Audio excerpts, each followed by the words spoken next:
I struggled to find my voice, barely managing to speak, merely echoing the words of my mother-in-law, Aria. That's exactly what I mean. If it weren't for you, none of this would have happened. I do not acknowledge you as Noel's wife. You're not suitable. That's what I mean. Why? Why all of a sudden? Why say such things? I questioned, bewildered by the sudden onslaught of accusations. It's a problem that you've lied this long without understanding such things.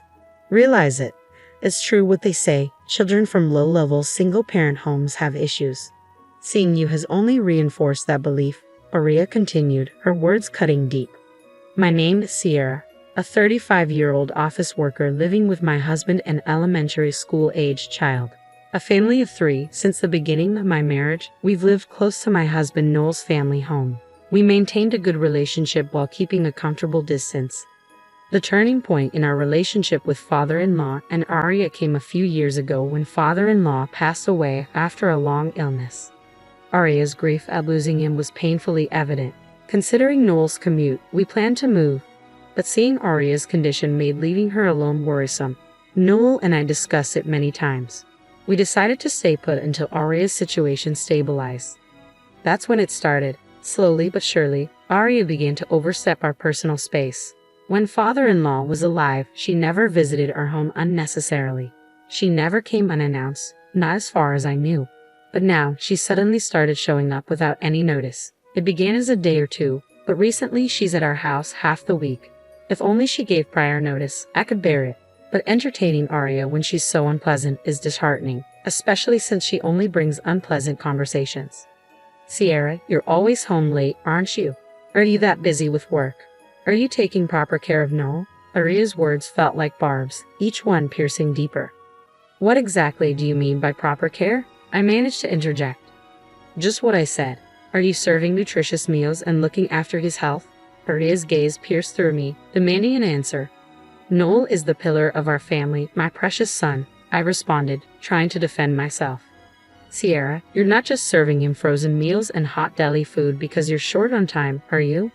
Aria's accusatory tone filled the room. I glanced at the freezer, feeling the weight of her judgment.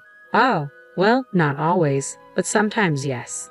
Not having time is just an excuse. Stop making excuses, Sierra. Show some responsibility as a homemaker in charge of your family's health. Aria lectured, her words like a relentless barrage. Aria, a longtime middle school teacher, always judged everything by her standards without considering others. Since a minor incident in middle school due to my family background, I've had a poor impression of teachers, including Aria. I couldn't say anything and just listen during her lectures, maybe seeming unreliable. But as Aria's behavior gradually changed, it became harder to bear. Before, she used to come unannounced to lecture or make snide remarks. But lately she started bringing homemade meals, always in such large quantities that our family couldn't finish in one go, mostly Noel's favorites. At first, I thanked her for her efforts. Encouraged by this, Aria began bringing food daily. Sierra, I understand you're busy, but can't you come home earlier? The meals I prepare get cold because I can't get them inside. I want Noel to eat them while they're hot, Aria would say, her tone dripping with expectation. I'm sorry. I do want to come home early, but it's just a busy period at work right now, I'd explain, feeling the weight of guilt on my shoulders. But you say that, yet isn't it just that you're not good at your job? I heard on TV recently that people who are good at their jobs manage to leave on time. On the contrary, those who aren't good stay late and work overtime. It's like they were talking about you, Sierra. Aren't you, in fact, not good at your job? Aria's words stung, each one a sharp reminder of my perceived shortcomings. No, that's not it. I think I do my job well enough. I try to defend myself, but Aria's disapproving gaze made me feel small. I'm only making and bringing these meals because you always serve hot deli food. Don't you understand that if you come home late because of work, it's all for nothing? Don't you feel even a bit sorry for receiving all these meals I've made? Aria's frustration was palpable, her words hanging in the air like an accusation. I never asked her to cook for us. Neither did Noel. Of course, I thanked her and accepted the meals, but it was all Aria imposing her goodwill. It was a nuisance, albeit one I was grateful for. Then one day, Aria said something that pushed me to my limit. See, you're never home. When I visited, I suggested a solution to avoid wasting the meals Aria prepared. I think it's better if I also have a key to your house. That way, I can drop off the food anytime. Plus, with things being unsafe these days, I can quickly come over if something happens. Just ask Noel to give me a spare key, okay? Hearing this, I realized I couldn't handle it alone anymore. I consulted Noel about Arya's request. "Noel, I need to talk to you about your mom. I can't handle this by myself anymore." "What happened?" "Arya visits our house daily, always without any notice. I do my best to accommodate her when I can, but I can't always be available. I have my own schedule too," I explained. "Yeah, I get it. And now she wants a spare key to our house. It's hard enough as it is, but if she can enter when we're not home, that's unbearable. If we give her one, she might start coming over all the time. Just the thought is frightening. I'm sorry to speak this way about your mom. Seriously, Mom said that. I don't like the idea of her coming in with a spare key either," Noel responded sympathetically. "Okay, I understand it might be hard for you to say so. I'll talk to her clearly about it," Noel promised. I was glad I talked to Noel. The next day while I was at work, Arya called. "Sierra, what time will you be home today?" "What do you mean?" "Well, I made too much beef stew, Noel's favorite. I thought I'd bring it over. So what time will you be home?" "I see. In that case, I should be home a little after 7, so I'll definitely be there by 7:30. "All right, I'll come around then, thanks." It might have been the first time Arya called before visiting. Noel must have talked to her already. I was impressed by how quickly things changed. But honestly, I didn't just want her to call before visits. I wanted her to stop visiting altogether. That was my true wish. But for now, I was genuinely happy she called in advance. Arya's visit frequency didn't change, but she started calling beforehand. That alone significantly reduced my stress. However, after a while, I noticed something odd. I started running into Arya more often when I was out. At first, it was just a coincidence. I initially brushed off the frequent encounters with Arya as mere coincidence. Whether it was during our family shopping trips on weekends, while buying toys with my child, or unexpectedly running into her at the station on weekday evenings, it all seemed too much to attribute to chance. Yet, oddly enough, these chance meetings never led to anything more than brief exchanges of greetings and explanations of what we were doing. Perhaps that's why, before I knew it, I had grown accustomed to this recurring situation. On one particular holiday, amidst these frequent encounters, we decided to tidy up the house in preparation for the delivery of a sofa set Noel had been eyeing for a while. Initially focused on cleaning the living room, where the new sofa would be placed, we found ourselves inadvertently getting carried away and tidying up the kitchen and bedroom as well. In a corner of the bedroom, we stumbled upon an inconspicuous outlet that seemed unlikely to ever be used. There we discovered a double outlet adapter plugged in, which neither Noel nor I remembered buying or placing there. Sensing something amiss, we silently checked all the outlets in the house. We uncovered mysterious outlet adapters in the kitchen and living room as well, making 3 in total. Though we had an inkling of what it might signify, we were too afraid to voice our suspicions. "Isn't this like those things you see on TV sometimes?" Noel finally broke the uneasy silence, voicing the question that lingered between us. Who would do this, and why? Mid-conversation, Noel abruptly asked about the whereabouts of our banking card, leaving me bewildered. Not understanding his concern at first, Noel clarified, "Is our banking card here? Has it gone missing?" His words sent a chill down my spine. With mounting unease, Noel gestured for us to move to the living room, cautiously suggesting that we might be bugged. "It's better not to talk about it here. We should be safe here. It's far enough," he whispered, trying to reassure me. As panic threatened to set in, I reached for the phone to call the police. But Noel stopped me, advising caution. "While it's good to report to the police, let's wait. Reporting without knowing who did it might just waste time," he cautioned, his voice tense with apprehension. "I had an idea. We can report it," Noel suggested. After sharing his plan with me, I felt an immediate urge to report it. But Noel seemed to have a hunch. That night, we carefully placed the double outlet back in its original spot, wrapping it in newspaper. With a fan blowing on it continuously, we set up a camera. At 2 a.m. the front door quietly opened, and a figure slipped inside, heading straight for the living room. As the figure entered, it picked up the double outlet, inspecting it closely. We captured every move on camera, and without warning, switched on the living room lights. The figure panicked at the sudden brightness. I was momentarily stunned, yet it also felt expected. It was Arya. "So it was you? We need an explanation, Mom," Noel spoke calmly but with underlying anger. Yet Arya redirected her anger towards me. "Sierra, what is this all about? Even Noel is looking at me like that. What's going on? Don't play dumb."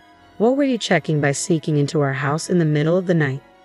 I demanded, struggling to contain my frustration. What does it matter? More importantly, why are you two so angry with me?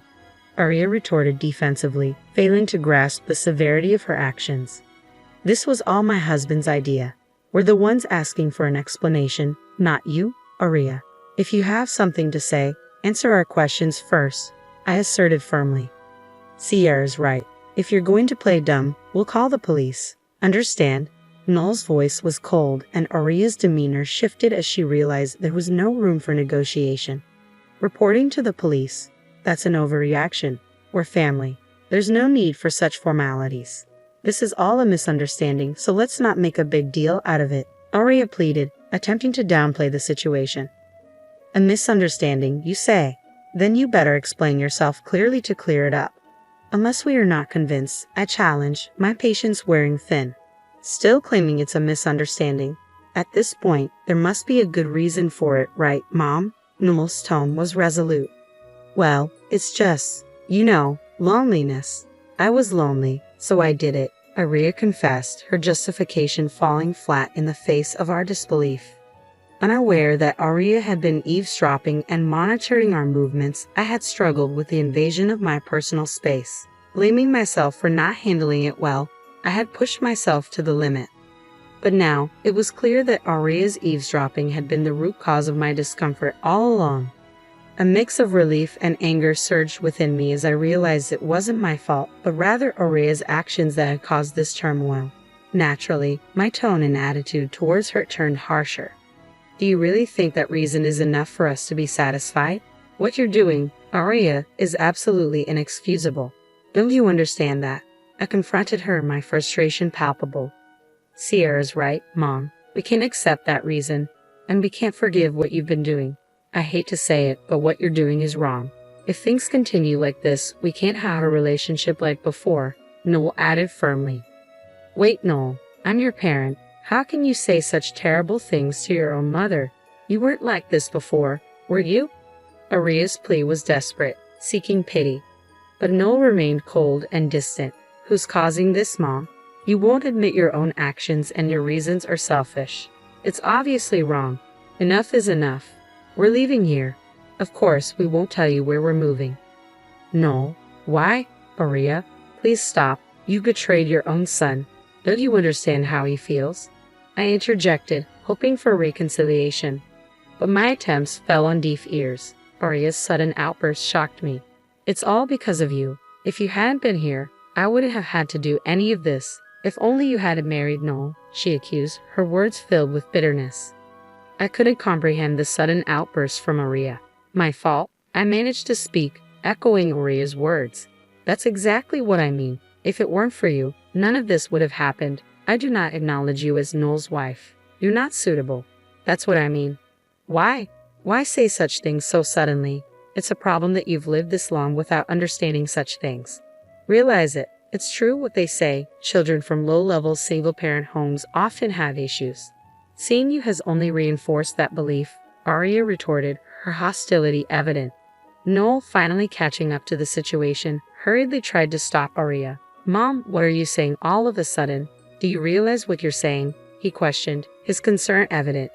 I thought you would feel constrained by marrying a woman from such a low-level family. That's why I was monitoring to prevent any problems. It's all for your sake, Noel, Arya confessed abruptly. Her words left us baffled, especially Noel, who seemed to be encountering this side of his mother for the first time. He was unsure how to react. My confusion differed from Noel's. I was puzzled by Arya's choice of words directed at me. They felt oddly familiar. Eventually, a memory resurfaced, and I decided to confront Arya. Arya, I heard you were a middle school teacher. Is that true? I asked, seemingly diverting from the situation at hand. Her exaggerated reaction to my question sparked a realization within me. If you were a middle school teacher, you must know many other teachers, right? There's a teacher I can't forget. Is she perhaps an acquaintance of yours? I mentioned a name, and Arya's reaction confirmed my suspicions. She became visibly shaken and stuttered in response. Why that name? I prodded further, now certain of the connection. It seemed my former middle school homeroom teacher was a point of contention. I thought so. It's connected. Seeing Arya's reaction, I was certain my suspicions were correct. The name I had mentioned was that of my middle school homeroom teacher. I explained. From your reaction, Arya, it seems you know her. Actually, I was treated terribly by that teacher and got into some trouble. It seems like you've heard about it, haven't you? I continued, unraveling the connection between Arya's actions and my past. The trouble with my former teacher was related to my family background. My parents divorced when I was in elementary school. I was taken in by my mom. I was told by my mom that the divorce was due to a personality clash, not because they hated each other. In fact, even after the divorce, my father and I kept in touch regularly. We even had family dinners together several times. Both my parents worked, but they had different life rhythms. There were many mismatches, so they decided it was better to live separately for both of their sakes, even though they were divorced. I didn't really feel constrained by my upbringing. However, my former homeroom teacher saw it differently. She labeled me as a problem child simply because I came from a single-parent family. Children from low-level single-parent homes are often problematic, she told me directly. No matter how much I tried to explain, she wouldn't listen. To make matters worse, she had a troublesome way of managing the class. She believed in uniting the class by targeting one student as the scapegoat. Unfortunately, I became that target because of my family background. I couldn't accept such reasoning and resisted desperately. However, as a middle schooler, resisting wasn't easy. When I was cornered beyond my capacity, I finally opened up to my parents. They acted quickly upon hearing my story, and there was an immediate discussion with the teacher. The issue was resolved swiftly. The teacher resigned as the class homeroom teacher and left the school unexpectedly the middle of the year. After confiding in my parents, I still vividly remembered the incident. It was a significant event in my life. So when Arya mentioned a former teacher, I reacted strongly. If she was acquainted with such a teacher, I could easily imagine what she had been told about me. But that didn't evoke any sympathy for Arya. I understood too well what she thought of me. Now it seems, Arya, you didn't hear the whole story from your acquaintance. If you had, you wouldn't have done such a thing. I confronted her. Arya's attitude changed completely, realizing the gravity of the situation. No one could imagine being bugged by someone whose relative is a lawyer. It's obvious how dangerous that would be, I warned her sternly. Arya, overwhelmed by Noel's declaration, could barely respond. His decision to cut ties with her was final. The next day, at Noel's insistence, we reported the eavesdropping to my father and the police. Surprisingly, the former teacher had no knowledge of Arya's actions. However, given that the teacher's remarks had led to the situation, we demanded she never speak of it again. After ensuring all matters were resolved, our family moved, without informing Arya. As a precaution, we blocked Arya's contact information. Despite hearing about Arya's situation, I had no intention of forgiving her. I resolved to act as if Arya never existed, cherishing my family even more without her presence.